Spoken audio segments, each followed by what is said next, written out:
I'm Rick Grant, proud to be the 50th president of the IAO, and I'm honored to introduce this historical account of our fine organization. The IAO has pioneered the inclusion of non-specialist dentists in the practice of orthodontics by promoting education for the non-specialist in this field of dentistry. The accomplishments have been many, as is illustrated in this following video.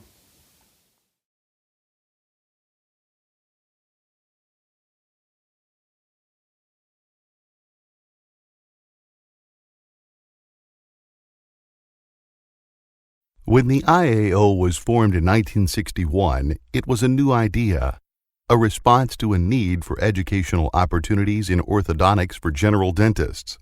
This beginning formed the basis for general dentists to pursue the advanced orthodontic education necessary to provide orthodontic services for their patients.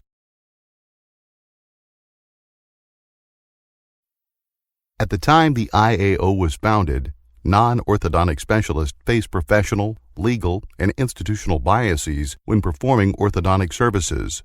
Third-party insurance payments were denied, and general dentists performing orthodontics were frowned upon by orthodontic specialists. To provide access to basic and more advanced educational opportunities for dentists interested in providing orthodontic care, orthodontic study clubs were formed. In 1966, the IAO established the International Board of Orthodontics to examine and evaluate cases presented by participating members. This examination proved to be a quality educational experience while functioning essentially as a self-assessment process. Further, this examination helped to ensure the quality of patient care and provided a basis for shared knowledge between member dentists. By 1969, a number of other non-specialist associations had been formed, pursuing various orthodontic educational philosophies and mechanical systems. Realizing there is strength in numbers and that the educational, financial, and legal difficulties were significant for all groups, the IAO attempted to get the various groups to work together. The various challenges, which included member support, providing quality orthodontics, third-party payment, and orthodontic education, required teamwork. The lack of a unified voice representing non-orthodontic specialists only delayed effective action in meeting these challenges. Keenly aware of the need for a unified voice, the IAO was instrumental in organizing the Federation of Orthodontic Associations from 7 separate non-specialty orthodontic groups. However, efforts to coordinate the groups proved difficult, and in 1976, the IAO's own Southwest section decided to secede and form its own organization, taking with it some 200 members. During the early years, from 1961 to 1976, the IAO was primarily an American organization with 56 Canadian members plus 4 other foreign members.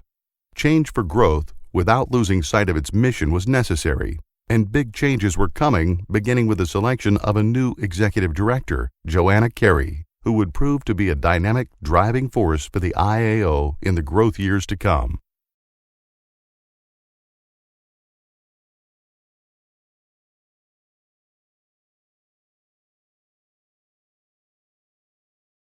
In 1976, the IAO moved its office from California to new headquarters at the ADA building in Chicago. Proximity to Organized Dentistry's national office enabled better communications with the ADA. It also provided an opportunity for the IAO to voice its mission into dentistry's mainstream. 1976 saw Joanna Carey hired as the new executive director of the IAO. The mission given her was to restructure the management of the IAO and put it on sound financial footing, along with seeking consolidation of the various non-specialty orthodontic groups and building new IAO study clubs.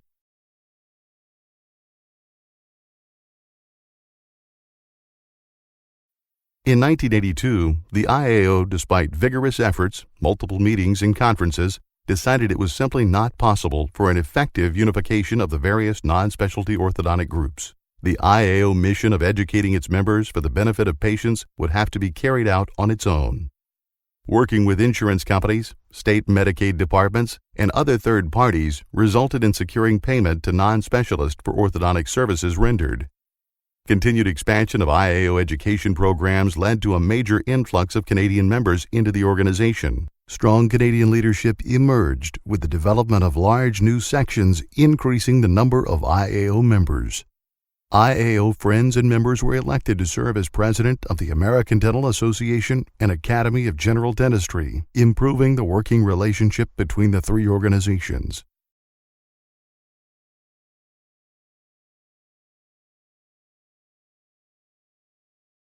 A tier membership program was created to encourage continued orthodontic education. Member achievements were categorized in tiers based on their level of education and clinical work evaluation.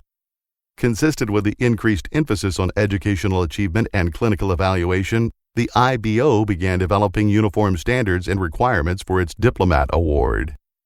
The IAO Instructors Institute was started to develop and standardize new teaching programs to promote the growth of additional study clubs and further enhance orthodontic educational opportunities for non-specialists interested in developing their teaching skills.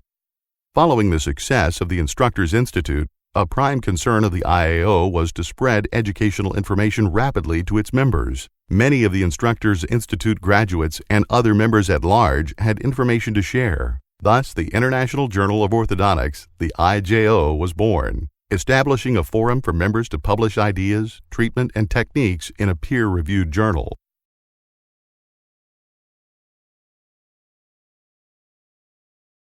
As a result of its study club teaching success, the IAO gained large numbers of new members in the Philippines and other areas of Asia. To recognize these members and provide them an educational opportunity, the first Pan-Pacific Educational Conference was held in 1992 in Honolulu, Hawaii.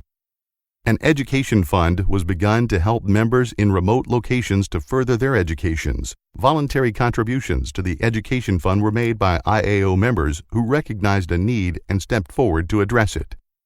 Continued efforts at protecting the non-specialist right to perform orthodontics and receive payment from third parties unfortunately was still necessary. Thus, the IAO formed a legal defense fund with voluntary contributions from members.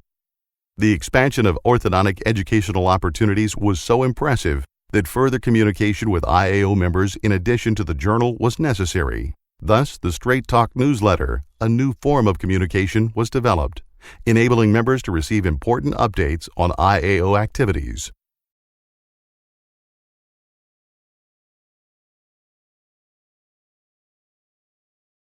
Membership in the IAO continued to grow impressively. Efforts were made to merge with other non-specialty organizations. These efforts failed, leading to the realization that the IAO would have to continue alone as the foremost non-specialty orthodontic organization in the world.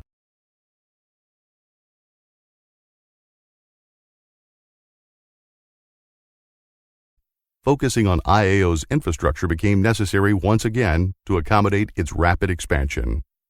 Efforts were begun seeking a replacement for Executive Director Carey, who was retiring after over 20 years of faithful service.